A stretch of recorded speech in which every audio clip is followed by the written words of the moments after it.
Welcome to Deep Dive Daily. Good morning, Andy. Good morning to, I guess, Duval. Big win last night for the Jags. They continue to hit the let's turn our team over in critical situations and score points on them button, which is, notoriously difficult to continue to hit, but they managed to find the mark. Kind of a fluky. I thought it was a little bit of a fluky win for Jacksonville, but Trevor Lawrence, he made some plays down the stretch when he needed to, and he hasn't been doing that. So I guess hat tip to him. So yeah, if anyone uses runningbacksdon'tmatter.com, there's a button on there. It's a site that shows you EPA per play and a couple other stats like that, and it does a nice little scatter plot of where teams fall on the offensive and defensive side of the ball with things. There's a button on there that says exclude plays that include turnovers. Now, not everybody is going to have everyone's going to have a difference because those are big, those are big swings. The Jags scatter plot little Jaguar face moves quite a bit based on that, which, like you said, it's been a much better offense. It feels like a better coached team, but the defensive what they're getting in terms of EPA off turnovers is unsustainable. It feels like catching a falling knife, but eventually that's definitely going to just stop at some point, and they're going to need to just get better play. Obviously, and they were missing. Trayvon Walker didn't play because of the wrist surgery. Like, they'll get some players back. Defense always takes some time anyway. Maybe it's like the Tampa Bay Bucks who are like, hey, they keep winning and they're very lucky. It's like, yeah, but they're also a good team who's injured. And if they're lucky when they're injured and then they're just good when they're healthy, like, it doesn't matter. You get lucky at the right time. So I'm not sure what to do with them. Anybody who listens. Anyone who reads Kevin Cole's emails, the unexpected points. Well, no, you said fluky. This was his biggest adjustment based on he does hey, I take a bunch of metrics and determine what I think the final score should have been. His final score was Chiefs 33, Jaguars 23. Whoa. So this was the biggest and most meaningful swing in actual to adjusted scores I've seen in the 4 years doing these advanced reviews. That's his first sentence today. The pick six was the biggest swing in EPA on one play of the entire season.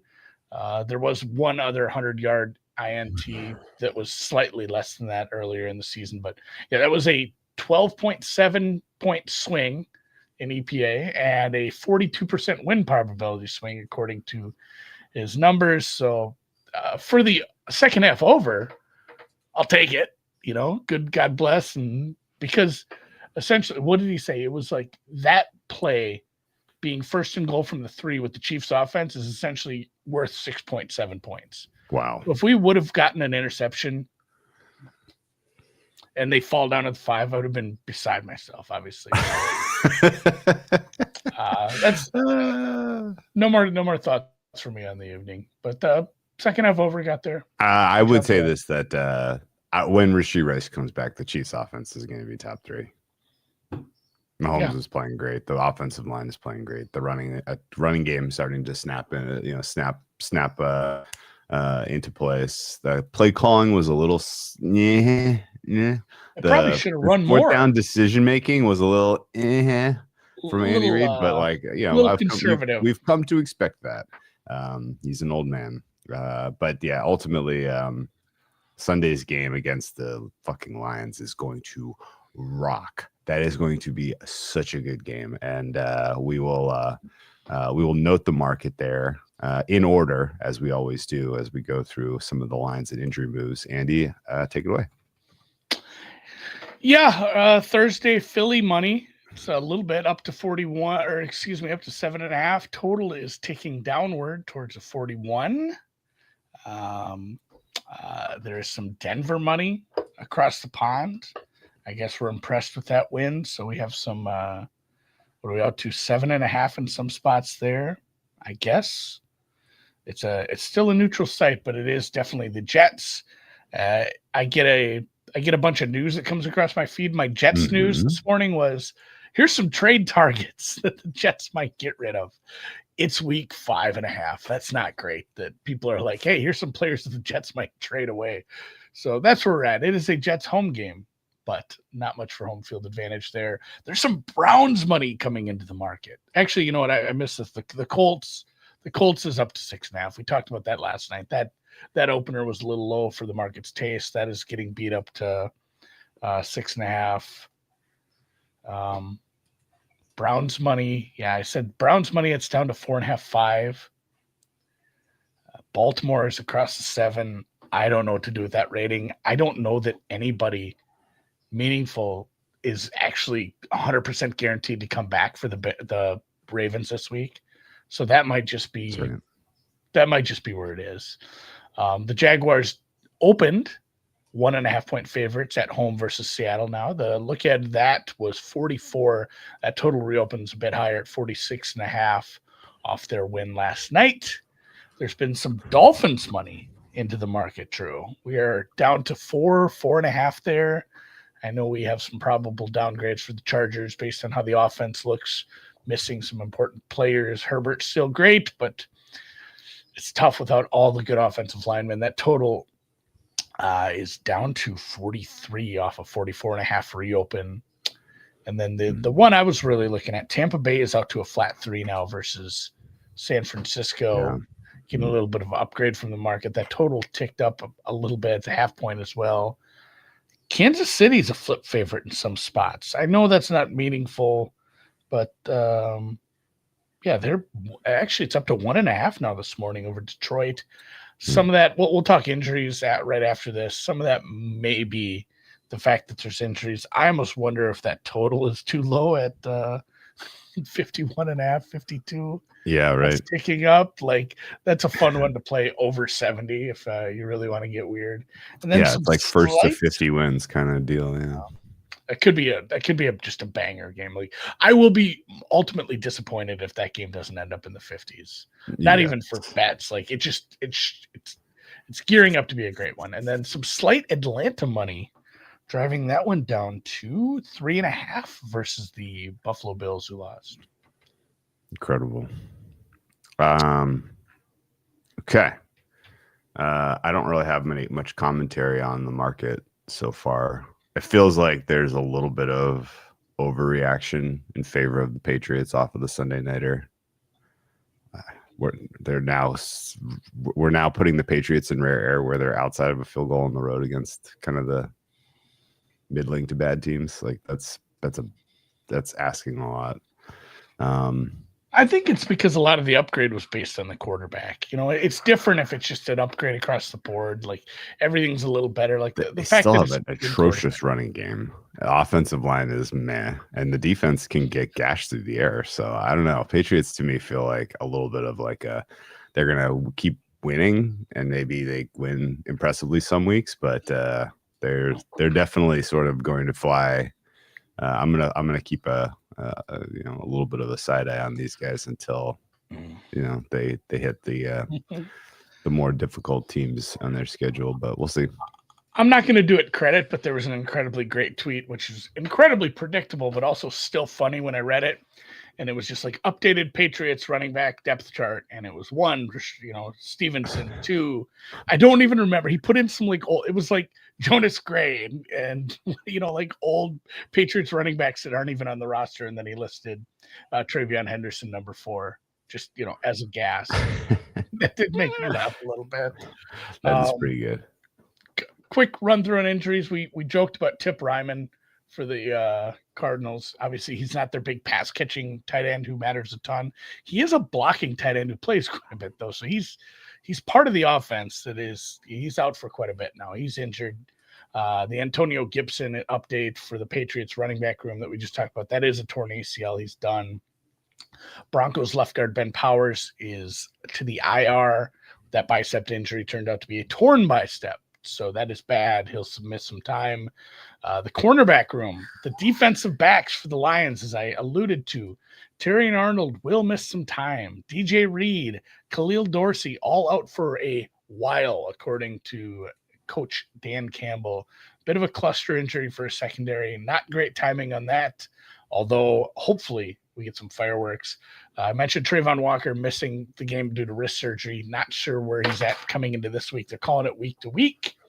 The Chargers put Omarion Hampton on IR. That one looked, pretty obvious anyway, but it's officially he's on IR. They are going to get Denzel Perryman back this week. He's going to return to practice. I don't know that he plays. They also have, the Lions. Kobe Parkinson is still in the protocol, but it sounds like he's going to get out of there. Higbee and Haverstein, we don't know yet. They actually lost another inside linebacker. Omar Spates is going to miss the game due to a high ankle sprain. Rams are in a weird spot too because they're on this extended road trip. Yeah, they're gonna play this game and then they're gonna go straight to London to face the Jaguars in 2 weeks. So kind of a weird spot for them injury wise. Malik Mustafa is returning to the Niners practice as they start to get some sort of reinforcements. The safety will start to practice this week. Dan Quinn is optimistic about Terry McLaurin's return. It's the Bears this week, which is obviously important. Landon Dickerson is out for the Eagles, which is a slight downgrade to their offensive line. And then for the Falcons, I almost said Cardinals. I was going to name every other bird. Chances for AJ Terrell and Mooney to be back after the bye.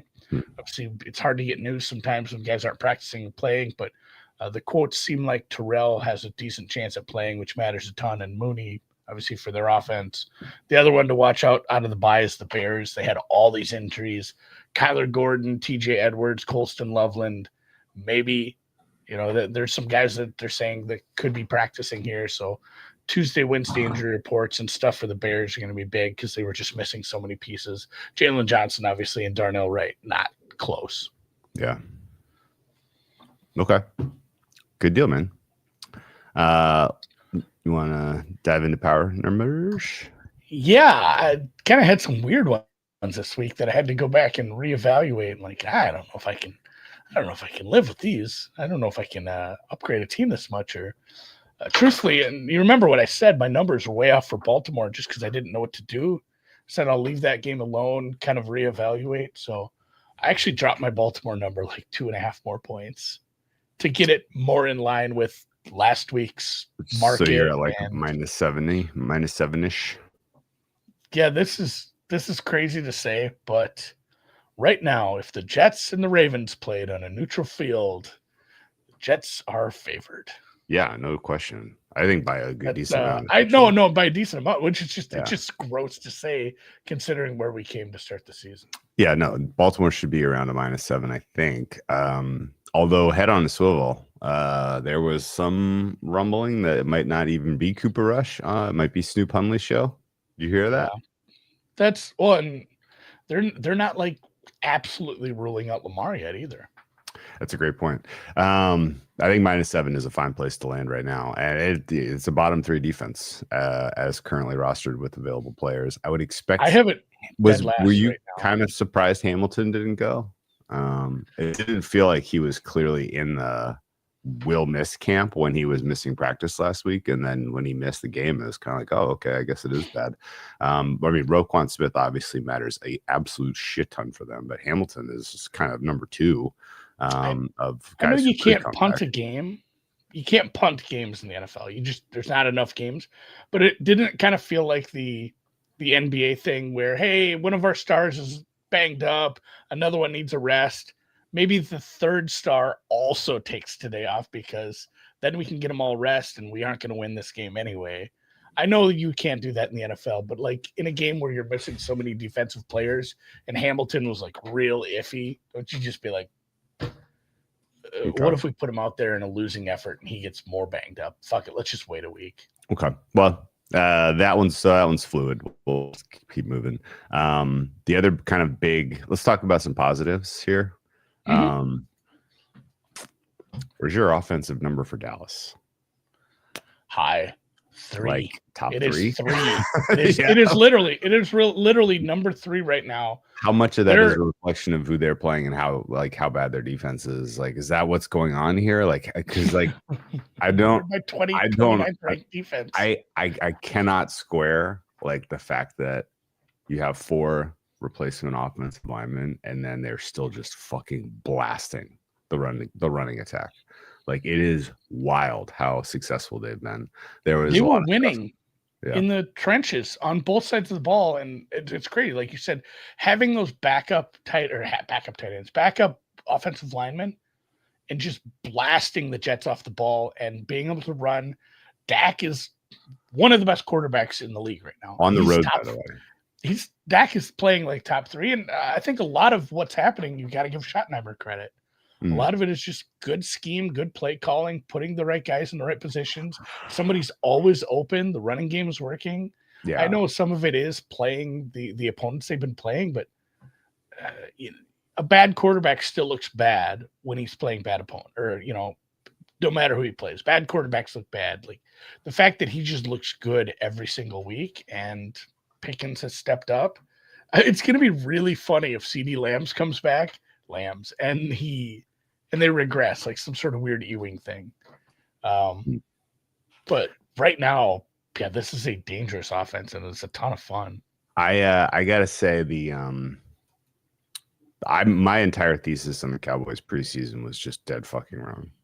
I knew the defense was gonna look like this, but I thought the offense was gonna have growing pains because I just didn't see this rushing attack going from 0 to 60 like this, considering that they were counting on Javonte Williams revival when he was so useless behind a really good offensive line last year. It's like, all right, well, good luck with that. And then the offensive line injuries happen and you're just like, all right, here we go. The whole thing's going to come unraveled. But you're going to give Schottenheimer credit. I'm going to hat tip Clayton Adams, Clayton with a KL, Clayton Adams. He leaves the Cardinals. He goes to Dallas. The Cardinals now suck at running the football after being incredibly impressive the last couple of years. And Dallas now, it doesn't matter who the offensive lineman is. It doesn't matter who the running backs are. They're just winning. It's kind of wild. I try to put together some sub stats, besides the big ones we use like offense, skill, whatever. Sure. I just to try to get a little more context, because then I can go back and look at like 8 or 9 running stats and be like, why do I think this team is running well? And I mean, I even use like the PFF running grade, the run blocking grade. I use run block win rate from, ESPN. I just simple things like yards per run. How many rushing yards you're gaining when you run on first down, running success rate, running EPA per play from, running backs don't matter, and a bunch of other stuff. And I've tried to kind of weight those accordingly, like we do other things, just to get a grip.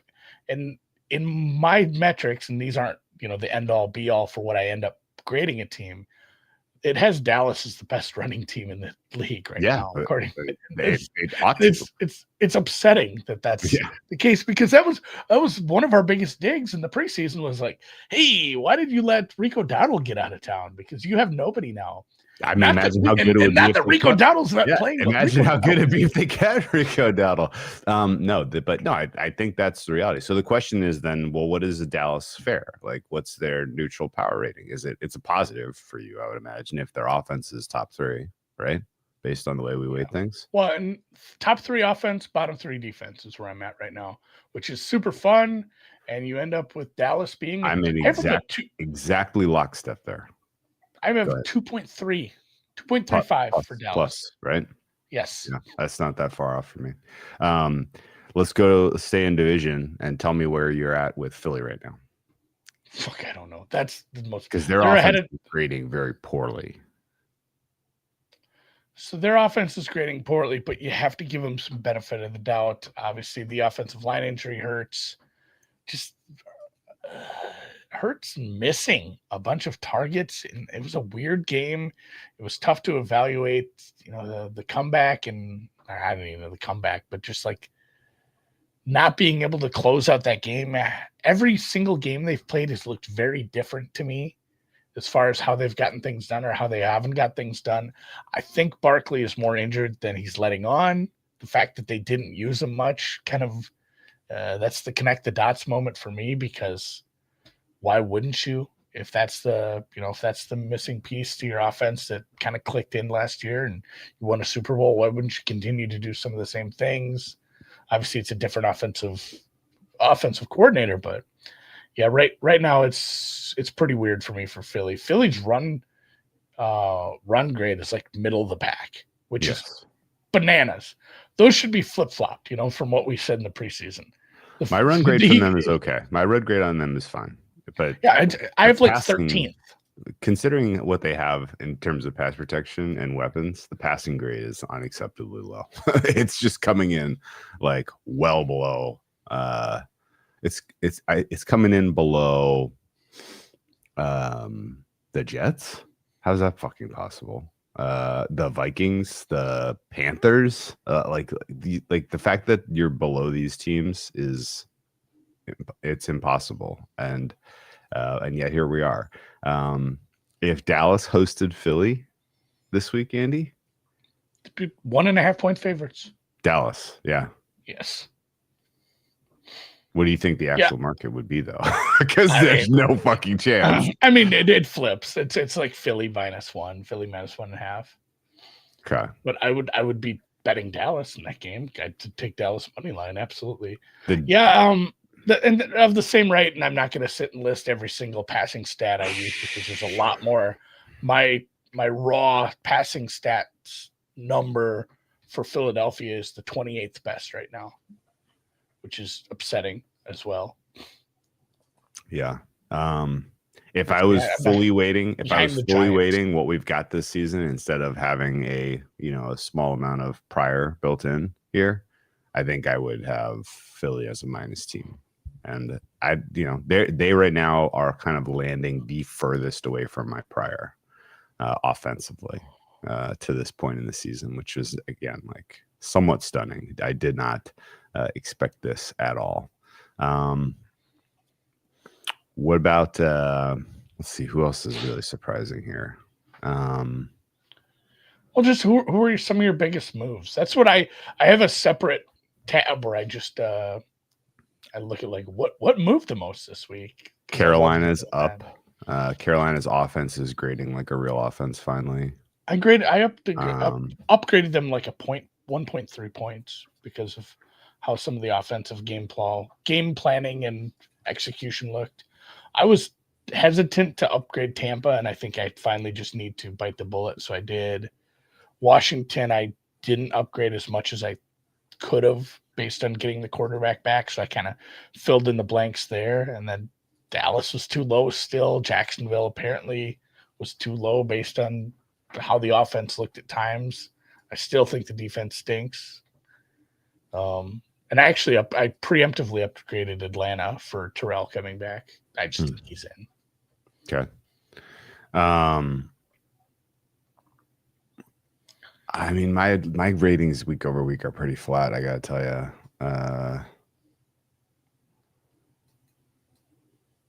I don't have much. Houston's starting to creep up, but I don't want to be too reactive there because they're like a team that you mentioned kind of quit, or at least didn't run out of an NFL defense last week. Small upgrade for them for me. If you can't generate a pass rush or if you can't generate pressure on CJ Stroud, he's going to look great. I think is kind of where my head is at there. They're not even playing this week anyway, are they? They're on bye. They are on bye. Minnesota and Houston. Houston are on bye. Let's see who else is up. I guess this may be more fun to talk about who's down. Yeah. What are you doing with the Raiders? Because there are some sort of underlying things with the Raiders that look still kind of like not that big of a deal or like fine-ish. But the turnovers are just rat fucking them. My Geno number is starting to get very low. And I'm kind of having a tough time scoring them being this big of a favorite, even against the worst team in the NFL. I still have the Tennessee Titans as -8, basically. Their defense is a hair up from where it was last week, but that's the only thing I moved. Still the worst coach team in the NFL by margin, but I don't know. I'm kind of shocked that you're seeing a 4.5 here with Las Vegas. What do you think? Yeah, I mean, Indy's one of our biggest movers up over the entire season, and their offense looks that's about as good as their offense has looked all year. Like this was such a bad showing for the Raiders. It's a tougher team than you thought you'd be playing, but the turnovers were horrid.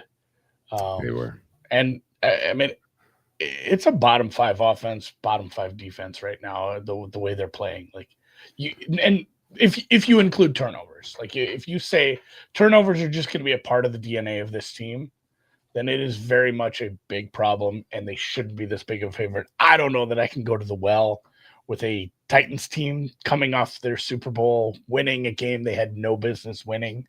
Probably a skip for me, but they were a team I continue to downgrade just because I don't know if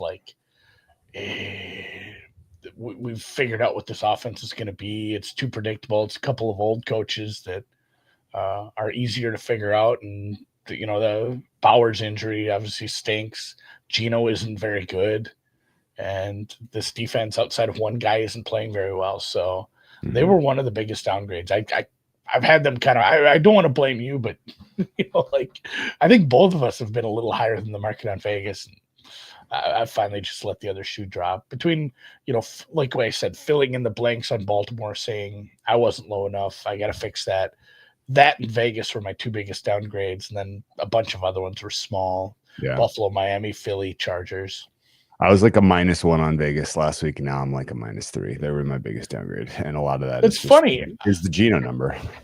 I was minus 0.95. Now I'm a minus 3.29. And it's literally the only thing you're modifying anything besides Geno and the fact that Brock Bowers wasn't available. Like that it's starting to get, you reallocate targets and touch share without Bowers, and all of a sudden there's a lot of minuses getting touches and targets.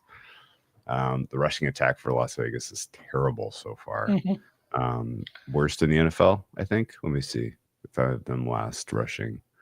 Bears are last. Sorry, second last Raiders. Basically the same team. The Bears are not good. The Bears and the Raiders are like the same. I have the Bengals last. I have the Bengals third to last. Why am I not as low as you on the Bengals rushing? It's all very close at the bottom. It's all very bad. They're all indistinguishably bad. All these teams. Okay, so what? I have a couple more questions for you. I'm blanking. Sorry, man. I have one for you. Did you downgrade the Chargers a little? I went down by about a point. Yes. I mean, it's starting to come to like the offensive line injuries are too much. It's starting to be a problem. You're now down another running back. I might not have gone down enough because Justin Herbert is very good. And he is again in a situation where it's usually wide receivers. Like, hey, all the wide receivers are hurt or they suck. And now one of our sucky ass wide receivers is good. They've brought in a veteran. They still have McConkey. Hey, the wide receivers are fine. Everything else is crumbling around him. The offensive line's 2 best players are gone. They have other injuries in the offensive line. You're down your top 2 running backs. And I don't know that you have a very good offensive coordinator. So Greg Roman taking some shots, huh? I don't know if he I think he's a good coordinator. I don't know if he fits here. You still have 3 wins in division, so that's good. But your last 2 losses were both eyebrow raisers. The Chargers defense is mostly where my race is going to be fun. Yeah, I'm mostly confused and curious as to what's going on with the Chargers defense these last 2 weeks. Their pass defense, like they put a premium on pass defense, but the fact that you can run on these guys is a problem. And then they have no running backs and no pass protection now, so their offense is going to look bad, I'm guessing. I don't think you can keep them in the top 10, even with as well as Herbert has played so far this year. They're outside of the top 10 for me. Don't look now, but our Denver Broncos are tied for the division lead. Obviously, not actually tied because they lose the tiebreaker in that spot with the head-to-head loss. But 3-2, Chiefs 2-3. I have those three teams clustered pretty closely at full strength, but right now with the Chargers injuries, that have them as the third of those three. I'm projecting the Chargers for 9.6 wins. Denver 9.8, Kansas City 10.2. Interesting. If I had to bet somebody right now, it'd be out of those teams. It would be the Chiefs. Yeah. Just they're getting healthy. They're going to get healthy. Denver should probably be undefeated, right? I don't know. They shouldn't have lost to the Colts. Yeah, they kind of have a bad quarterback. Like, well, yeah, I'm not saying that they're a good team. I'm just saying like they are 2 losses and they're 3-2. Their 2 losses were a leverage penalty, and Nick's missing on the wide open splash plays. I would have probably cashed out if they're 5-0 because it wouldn't have felt good like a good 5-0. Just kind of closing my other downgrades. Like I said, Miami. It's just I don't know that I have that defense rated low enough yet.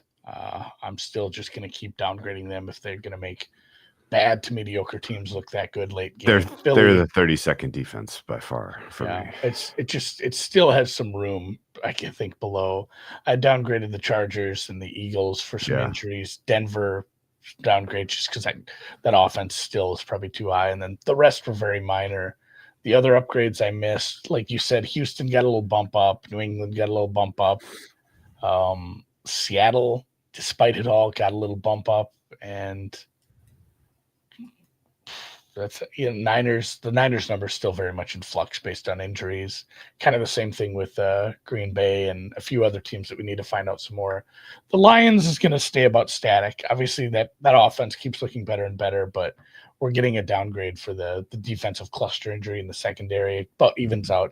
And yes, the Jags were my second biggest upgrade, Berto. Really? Dallas. You bothered? I mean, I was cold on Trevor. I was pretty cold on Trevor. Like, I'm still fine with the defenses. Where are they offensively for you? What rank?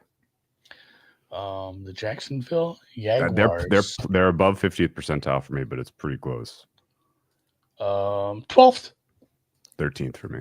Okay. I have the 54th percentile offense. 53rd percentile for me. How about your defense? I'm killing their defense because I'm not giving them credit for turnovers. I know. Which is 19th. I'm 19th. It is a 44th percentile defense that has a crazy amount of EPA off turnovers. Okay, I'm at good run stop unit. Didn't look that good. That's right. Good run stop, decent pass rush, but that's about it. Okay, the 2 other ones I wanted your opinion on. What's your your percentile for Cleveland's offense? 20th. Okay. Oh shit! It's already 7:30. I gotta get going. All right. I'm at 30th for Cleveland's offense. Oh, 20th percentile? Oh, yeah. 21st percentile for me. 20th percentile offense for me. I got a boogeyman. All right. Drew's got a meeting. We'll catch you guys tomorrow, 2 p.m. Central. We'll go through all the games. We'll have some more answers to work with. We'll make some fucking bets. We'll make some soup. All right, man. Good times.